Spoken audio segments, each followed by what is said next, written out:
Cyber fraud ये एक ऐसा शब्द है जो आजकल हर किसी को डराता है। और डराना भी चाहिए, क्योंकि बस एक छोटी सी गलती और सब कुछ खत्म हो सकता है। आज हम एक ऐसे ही खतरे की बात करने वाले हैं जो सच में किसी के भी साथ कहीं भी हो सकता है।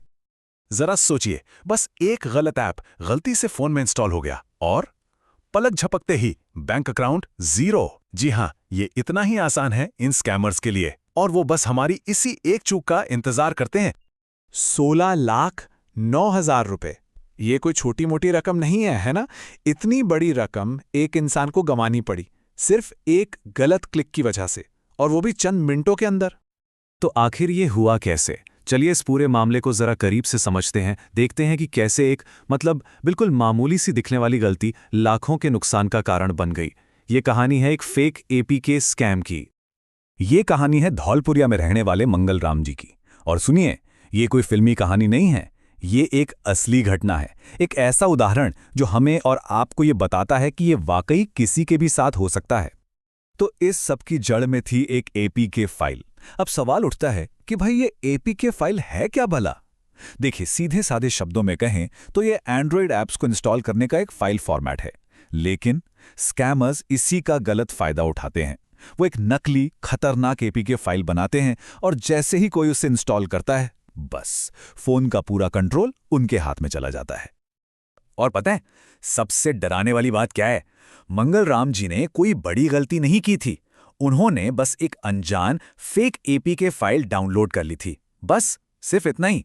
कोई कॉम्प्लिकेटेड हैकिंग नहीं हुई, कुछ नहीं। सिर्फ एक डाउनलोड और स्कैमर्स को उनके बैंक अकाउंट का सीधा रास्ता मिल गया।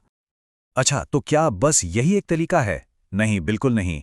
इन धोखेबाजों के तरकश में कई तीर हैं। चलिए एक और बहुत ही कॉमन जाल की बात करते हैं जिसमें आजकल कई लोग फंस रहे हैं, और वो है डिलीवरी स्कैम। अरणी में एक साहब थे।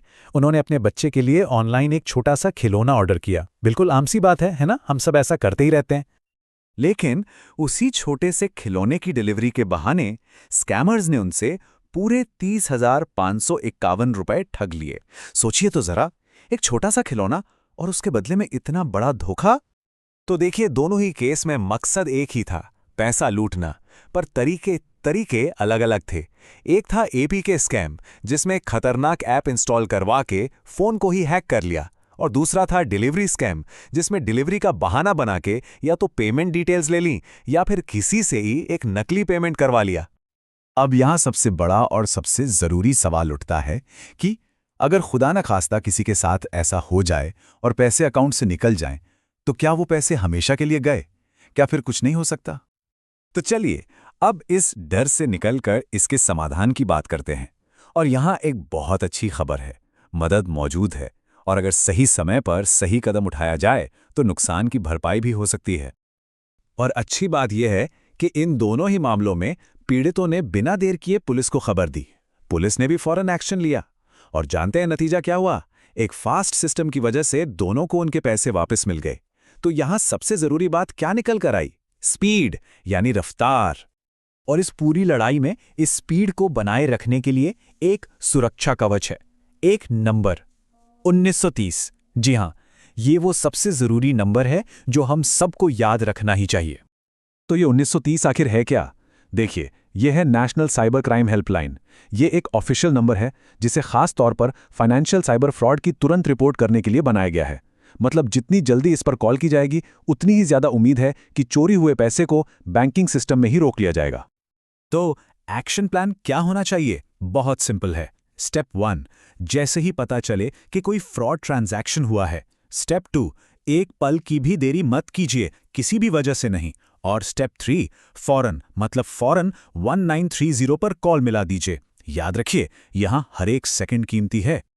इस नंबर को अपने दिमाग में बैठा लीजिए, 1930, 1930। यकीन मानिए, किसी भी फाइनेंशियल इमरजेंसी में ये नंबर उतना ही जरूरी है जितना कोई और इमरजेंसी नंबर। तो आज की सारी बातचीत का निचोड़ बस एक लाइन में है, कोई भी अनजान एपीके बहुत बड़ा रिस्क। अगर किसी ऐप या फाइल के बारे में नहीं पता है तो उसे डाउनलोड करने का खतरा तो बिल्कुल भी मत उठाइए। और अंत में बस इतना ही कहूंगा, साइबर फ्रॉड के खिलाफ इस लड़ाई में असली सवाल ये नहीं है कि क्या ये किसी के साथ होगा, असली सवाल यह है कि जब ये होगा तो कोई एक्शन लेने के लिए कितनी जल्दी तैयार है, क्योंकि इस खेल में तैयारी और जानकारी ही सबसे बड़ा हथियार है।